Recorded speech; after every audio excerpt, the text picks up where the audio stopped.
નમસ્કાર વિદ્યાર્થી મિત્રો, ધોરણ 10 વિષય સંસ્કૃત ગદ્ય નંબર 19 સત્યમ મયુરઃ એનો આજે આપણે અભ્યાસ કરીશું.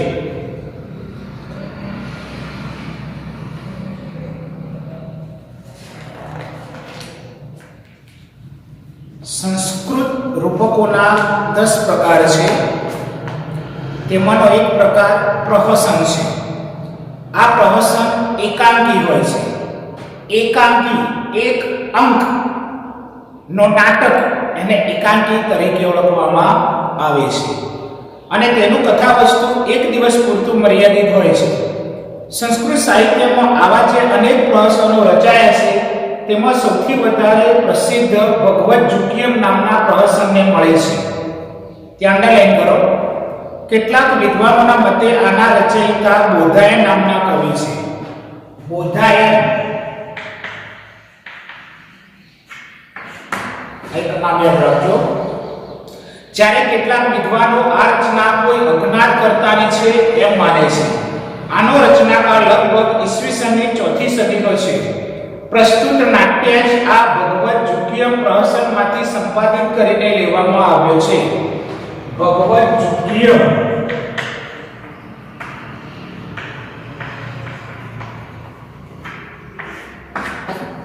એમાંથી પ્રસ્તુત નાટ્યાંશ લેવામાં આવ્યો છે.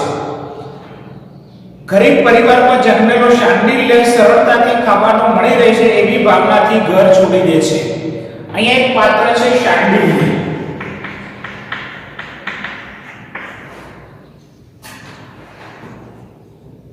અને બૌદ્ધ સાધુ બની જાય છે. ગરીબ પરિવારમાં જન્મેલો શાંડિલ્ય સરળતાથી ખાવાનું મળી રહે, એટલે કે એને કોઈ જ કામ નથી કરવું અને ખાવાનું મળી રહે એવી ભાવનાથી અને બૌદ્ધ સાધુ બની જાય છે. પરંતુ અહીં તો વારંવાર ઉપવાસ કરવાના હોવાથી હવે આ શાંડિલ્ય બૌદ્ધ સાધુનો વેશ છોડી દઈ એક પહોંચેલા યોગી સાધુનો શિષ્ય બની જાય છે.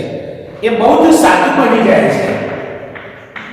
સાધુ બન્યા પછી પણ ઉપવાસ કરવાનો હોવાથી તે એક પહોંચેલા યોગી સાધુનો શિષ્ય બની જાય છે. એમાંથી પણ શું બની જાય છે? શિષ્ય બની જાય છે. પણ અહીં પણ તેને તો ખાવામાં જ રસ હોય છે.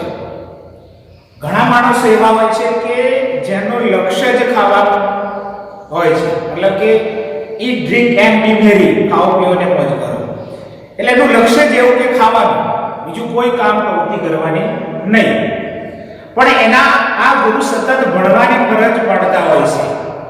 હવે ભણવાનું અને ખાવાનું, જેને ખાવાની વિશેષ આદત હોય, રસ રુચિ હોય, એને ભણવાનું કંટાળાજનક લાગે. રોજ ભિક્ષા લેવા માટે નગરમાં આવતા આ ગુરુ શિષ્ય એક દિવસે સમય કરતા વહેલા નગરમાં આવી ચડે છે. સમયની કિંમત જાણનાર ગુરુ પોતાના શિષ્યને આ સમય દરમિયાન રસ્તામાં આવેલા એક બગીચામાં થોડું ભણી લેવાનું કહે છે. બંને જણ બગીચામાં પ્રવેશ કરે છે. તે સમયનું દ્રશ્ય આ નાટ્યાંશમાં છે. તો અહીંયા સંન્યાસ એટલે પરિવ્રાજક સમયનું મૂલ્ય સમજે છે, એટલે સમયથી વહેલા નગરમાં આવી ચડે છે અને એક બગીચામાં બેસીને ભણવાની વાત કરે છે. ત્યાંનું દ્રશ્ય અહીંયા બતાવવામાં આવ્યું છે. શાંડિલ્યની બહાનાબાજી હાસ્ય પીરસે છે. બહાના અનેક પ્રકારના એ બતાવે છે.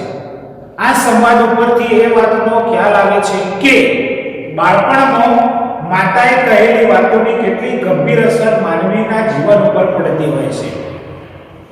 વ્યક્તિ જ્યારે નાનો હોય છે ત્યારે બાળપણમાં એની માતાએ અથવા તો ખાસ કરીને દાદા દાદી વાર્તા કહેતા હોય છે. વિદ્યાર્થી મિત્રો, તમને પણ તમારા દાદા દાદી, નાના નાની એ વાર્તાઓ કહેલી હશે. તો માતાએ કહેલી વાતોની ગંભીર અસર જીવન ઉપર પડતી હોય છે. માણસ ગમે તેટલો મોટો થઈ જાય તો પણ માતાએ કહેલી વાતોથી તેનામાં જે સંસ્કાર પડી ગયા છે તે દૂર થતા નથી. અને આ વાતોમાંથી અથવા વાર્તામાંથી સંસ્કાર, બાળપણની વાતોમાંથી, માતાએ કહેલી વાતો, એમાંથી જે સંસ્કાર પડેલા હોય છે એ દૂર થતા નથી. આજે આપણે જોઈએ તો વિદ્યાર્થીઓની અંદર જેવા સંસ્કાર હોવા જોઈએ એટલા અમુક વિદ્યાર્થીમાં જોવા મળે છે, મોટે ભાગે જોવા મળતા નથી.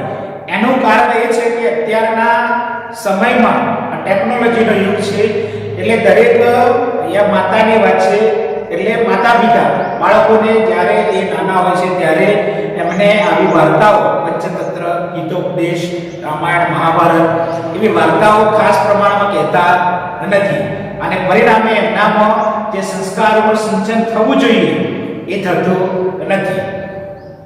એટલે અહીંયા સંસ્કારની વાત છે. વળી વિદ્યા શા માટે ભણવી જોઈએ એ પ્રશ્નનો ઉત્તર પણ અહીંયા આપણા સંવાદોમાંથી મળે છે. શાંડિલ્ય પ્રશ્ન કરે છે કે વિદ્યા શા માટે ભણવી જોઈએ, અને તમને પણ વિદ્યાર્થી મિત્રો પ્રશ્ન થવો જોઈએ કે આપણે શા માટે ભણીએ છીએ, અથવા ભણવાનો ઉદ્દેશ્ય કયો, હેતુ કયો, કે શા માટે આપણે ભણવું જોઈએ. ન ભણીએ તો ન ચાલે. એટલે ભણવાનો પાછળનો હેતુ, ઉદ્દેશ્ય, આનું પ્રયોજન શું છે એ આપણને ખબર હોવું જોઈએ. અને જે વિદ્યાર્થી મિત્રોને ભણવાનો હેતુ, ઉદ્દેશ્ય ખબર હોય છે એ જ વિદ્યાર્થી જીવનમાં કંઈક સારો વિકાસ કરી શકે છે, અથવા તો જીવનમાં કંઈક બની શકે છે. જેને ઉદ્દેશ્ય છે, પ્રયોજન મનોદિશ્ય મંદો વિના પ્રવર્તતે. મૂર્ખ વ્યક્તિ પણ પ્રયોજન વગર કોઈ પણ કાર્ય કરતો નથી. તો આપણે તો અભ્યાસ કરવાનું કાર્ય કરીએ છીએ, અને લગભગ આપણે 5 વર્ષથી માંડીને 25 વર્ષ સુધી, એટલે 15-20 વર્ષ સુધી અભ્યાસ કરીએ છીએ. તો એની પાછળનો ઉદ્દેશ્ય સ્પષ્ટ હોવો જોઈએ આપણે. બાકી ટાઈમ બગાડવાનો તો મતલબ હોતો નથી. ઘણા વ્યક્તિઓને, વિદ્યાર્થીઓને જીવનમાં ભણવાનો કોઈ ઉદ્દેશ્ય જ ના હોય. જેમ આપણે કોઈ પૂછે કે તારે મોટા થઈને શું બનવું છે, એટલે કે અભ્યાસ કરીને, તો ઘણાનું લક્ષ્ય નિશ્ચિત હોય. 10મા ધોરણ પછી મારે આ લાઈનમાં જવું છે, આર્ટ્સમાં જવું છે, આર્ટ્સ કરીને મારે પ્રોફેસર બનવું છે, શિક્ષક બનવું છે, સાયન્સમાં જવું છે, મારે ક્લાસ 1 અધિકારી, ડોક્ટર, એન્જિનિયર બનવું છે. એટલે લક્ષ્ય તમારું નક્કી હોવું જોઈએ. અને ઘણાને લક્ષ્ય જ હોતું નથી, ચીલા ચાલુ, બધા જાય એટલે સ્કૂલમાં જવાનું, ભણવાનું, પરિણામ કેવું લાવવું છે એની ઉપર કોઈ ગંભીરતા નહીં. એટલે વિદ્યા શા માટે ભણવી જોઈએ એ પ્રશ્નનો ઉત્તર પણ અહીં આપણા સંવાદોમાંથી મળે છે. હવે આપણે આ ગદ્યના ટેક્સ્ટનો શબ્દશઃ અનુવાદ કરીશું. તો પુનઃ શાંડિલ્ય અને પરિવ્રાજક સંન્યાસી ઉદ્યાનમાં, બગીચામાં પ્રવેશ કરે છે તે સમયનું દ્રશ્ય અહીંયા નાટ્યાંશમાં બતાવવામાં આવેલું છે. શાંડિલ્ય ભો ભગવાન ઇદમ ઉદ્યાન. શાંડિલ્ય પરિવ્રાજકને કહે છે, ભો ભગવાન, હે ભગવાન, ઇદમ ઉદ્યાન, શબ્દ છે ઇદમ વત્તા ઉદ્યાન. ઇદમ એટલે આ, ઉદ્યાન એટલે બગીચો છે. પરિવ્રાજક પ્રવિશ અગ્રતઃ, અગ્રતઃ આગળથી, પ્રવેશ પ્રવેશ કર. શાંડિલ્ય કહે છે, ભગવાન એવ પુરતઃ પ્રવિશતુ, અહમ પૃષ્ઠતઃ પ્રવિશામિ. ભગવાન એવ એટલે જ, અવ્યય છે. આપ જ પુરતઃ પહેલા પ્રવિશતુ પ્રવેશ કરો. અહમ હું પૃષ્ઠતઃ, શબ્દ પૃષ્ઠતઃ પાછળથી, હું પાછળથી પ્રવેશામી પ્રવેશ કરું છું. વર્તમાન કાળ પરસ્મય પદ પ્રથમ પુરુષ એકવચનનો રૂપ છે. પરિવ્રાજક કિમર્થમ, કિમ વત્તા અર્થમ, શા માટે.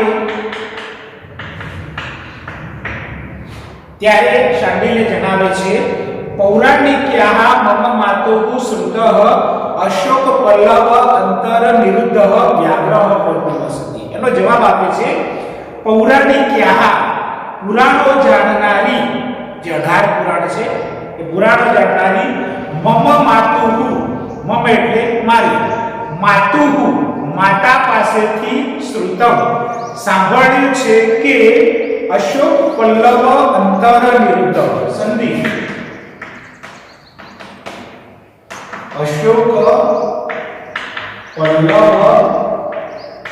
અંતર નિરુદ્ધ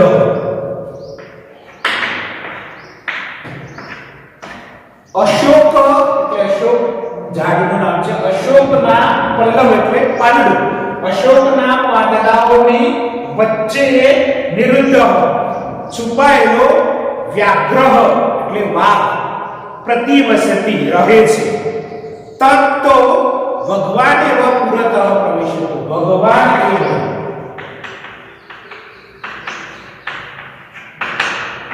આપ જ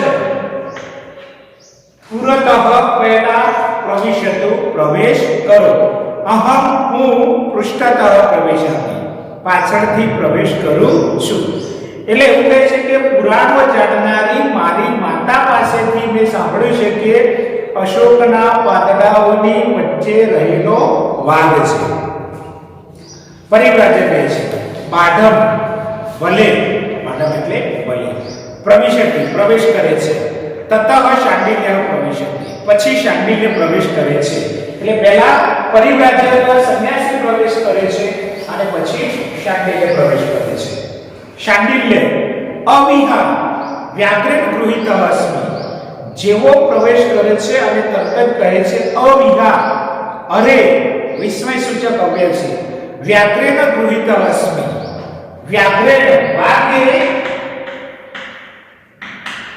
ગૃહીતઃ અસ્મિ અસ્મિ એટલે મને ગૃહીતઃ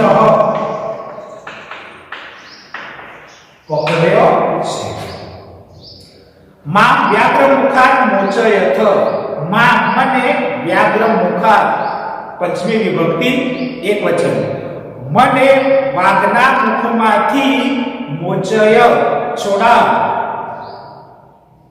અનાથ ઇવ વ્યાઘ્રેણ ખાદિતઃ અસ્મિ અનાથ ઇવ એટલે ની છે અનાથ ઇવ અનાથની જે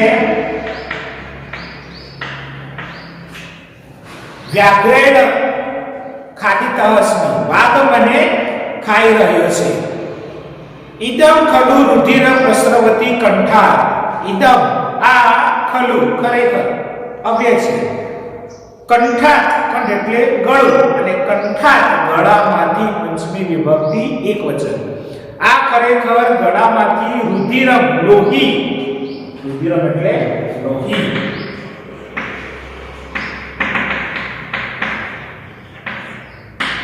પ્રસ્રવતી વહી રહ્યો છે પરિવ્રાજક કહે છે શાંડિલ્ય હે શાંડિલ્ય ન વેતવ્યમ ન વેતવ્યમ ડરીશ નહીં મયુર કેશ આ ખલુ ખરેખર મયુર મોર છે જેને એ વાઘ માનતો હતો તે શાંડિલ્ય કહે છે સત્યમ મયુર સાચે જ મોર છે એ જે આપણું શિક્ષક આપ્યું છે તે શાંડિલ્ય પરિવ્રાજકને કહે છે પરિવ્રાજક કહે છે અથકી હાસ તો સત્યમ મયુર સાચે જ મોર છે શાંડિલ્ય યદિ મયુર ઉદ્ઘટયામિ અક્ષિણી ત્યારે શાંડિલ્ય કહે છે યદિ જો મયુર મોર હોય તો અક્ષિણી હું બે આંખો ઉદ્ઘટયામિ ઉગાડું છું મતલબ કે એ વાઘ છે એવું માનીને પોતાની બંને આંખો બંધ કરી હતી પરિવ્રાજક કહે છે છંદતઃ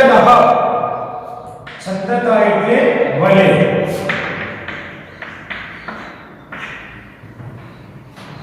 શાંડિલ્ય અવિદા અરે દાસ્યાહ પુત્ર વ્યાઘ્રહ મદભયેન મયુર રૂપમ ગૃહીત્વા પલાયતે પછી શું કહે છે આંખો ખોલ્યા પછી કે દાસ્યાહ પુત્ર દાસીના પુત્ર વ્યાઘ્રહ અહીંયા વિસર્ગ સંધિ થઈ વ્યાઘ્રનો વ્યાઘ્રહ વા મદભયેન મારા ભયથી તૃતીય વિભક્તિ એકવચન મયુર રૂપમ ગૃહીત્વા મોરનો રૂપ ગૃહીત્વા લઈને અહીંયા કુંડન થયું સંબંધ ભૂત લઈને પલાયતે નાસી જાય છે. હી હે ચંપક કદમ સપ્તપર્ણ ચંદન તગર કદીર કદલી સમ વકીણમ માલતી લતા મંડિતમ સુખા અહો રમણીયમ ખલુ ઇદમ ઉદ્યાનમ. હવે જે એનો બગીચો હતો, ઉદ્યાન ગાર્ડન, એની વાત કરી છે. તો એની અંદર શું છે? તો ચંપક એટલે ચંપકનું ઝાડ, કદમ એટલે કદમ, સપ્તપર્ણ એટલે સપ્તપર્ણી, તેને 7 પાંદડા હોય છે એ, ચંદન એટલે ચંદન, તગર એટલે તગર, ખદીર ખદીર એટલે ખેર, કદલી સમ વકીર્ણમ કેળથી છવાયેલ, માલતી લતા માલતી લતા એટલે વેલ, માલતીની વેલ, ત્યાં અનેક પ્રકારની વેલ આવે છે. માલતી લતા મંડપ મંડિતમ, માલતી ના વેલથી મંડપ મંડિતમ શોભતું સુખાવહમ અહો. સુખા વહન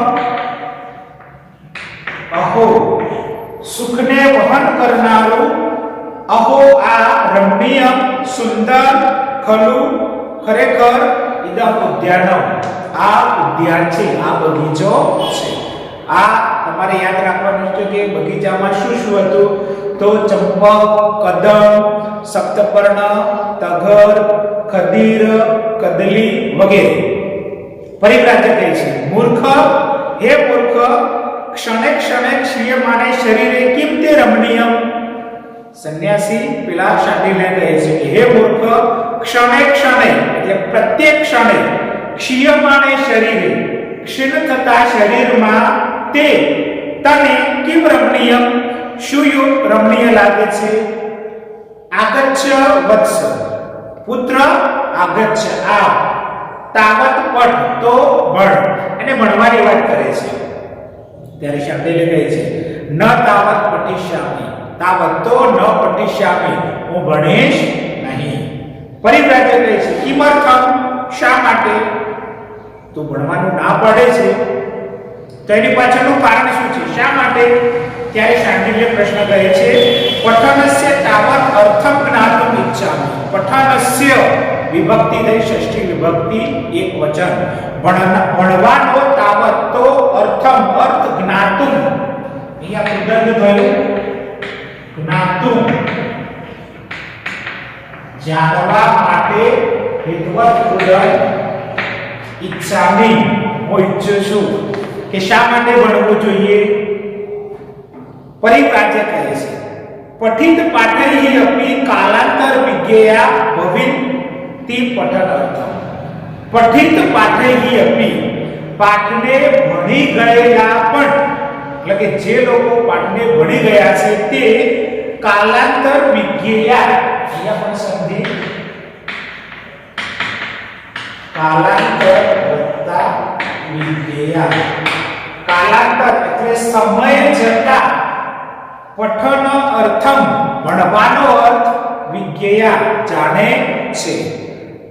તસ્માત તો તાવત પઠ તું ભણ, સમય જતા ભણવાના અર્થને જાણે છે, એટલે કે બહુ જ લાંબા સમય પછી ભણવાના અર્થને જાણતા હોય છે.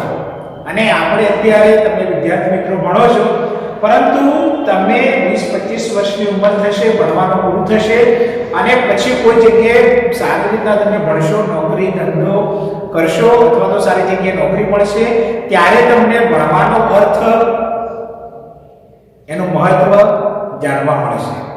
અને પછી જે લોકો નથી ભણ્યા એમને પણ ભણવાનો અર્થ જાણવા મળશે, બંનેને, એકને પોઝિટિવ અને એકને નેગેટિવ. જે સારું ભણ્યા છે એમને સારી જગ્યાએ નોકરી મળશે, અથવા તો કોઈ ધંધો કરશે સારી રીતના, તો પણ એ આગળ આવશે. અને નથી ભણ્યા એમને પછી ભણવાનો અર્થ સમજાશે કે એ સમય ભણવાનો હતો જ્યારે આપણે એ સમય ભણ્યા નહીં, અને ત્યારે એમને શું થશે? પછતાવો થશે.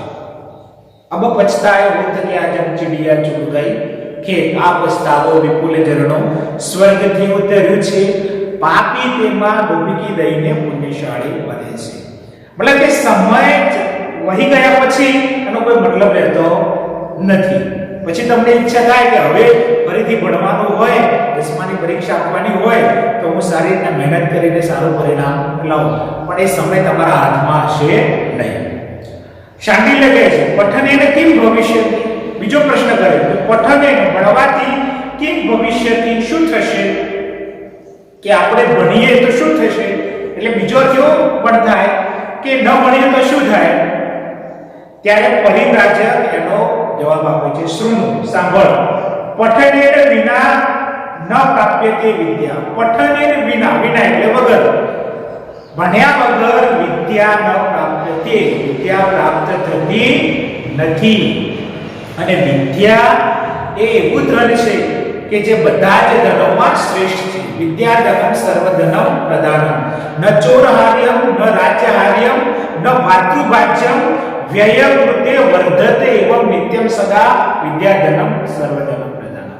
આ એવું ધન છે કે એ ન ચોરહાર્યમ, ચોર એને ચોરી શકતો નથી, ન રાજ્યહાર્યમ, રાજા એની પર કોઈ ટેક્સ કર લગાવતો નથી, ન ભાતૃભાજ્યમ, પૈતૃક સંપત્તિ હોય બાપ દાદાની તો ભાઈઓમાં જ્યારે એની વહેંચણી થાય તો એમાં અલગ ભાઈઓને વહેંચણી પ્રમાણે આપવી પડે છે. જ્યારે તમે ભણેલા છો, તમારા ભાઈ કરતા વધારે હોશિયાર છો તો વિદ્યામાં કોઈ વહેંચણી થતી નથી. અને મહત્વનું એનું કારણ બીજું કે વ્યય કૃત વર્ધત એવં નિત્યમ સદા, જે વાપરવાથી હંમેશા વધે છે. તમારી જોડે ગમે એટલા પૈસા હોય પણ વાપરો એટલે પૈસા ખૂટે અથવા તો એનો વ્યય થાય, નાશ, અને એક સમય આવે કે બધા પૈસા વપરાઈ જાય. ત્યારે વિદ્યા જેટલી વાપરો એટલી વધે. એટલે આ વિદ્યારૂપી ધન એ સર્વ ધનોમાં શ્રેષ્ઠ છે. ન વિદ્યા વિના સૌખ્યમ નરાણામ જાયતે ધ્રુવમ. નરાણામ, નર એટલે મનુષ્ય, અને એની વિભક્તિ આપી ષષ્ઠી બહુવચન. નરાણામ, મનુષ્યને વિદ્યા વિના, વિદ્યા વગર સૌખ્યમ, સુખ, ધ્રુવમ, ચોક્કસ, ન જાયતે, પ્રાપ્ત થતો નથી. અતઃ, આથી ધર્મ અર્થ મોક્ષેભ્ય, બહુ મહત્વની સંધિ છે. ધર્મ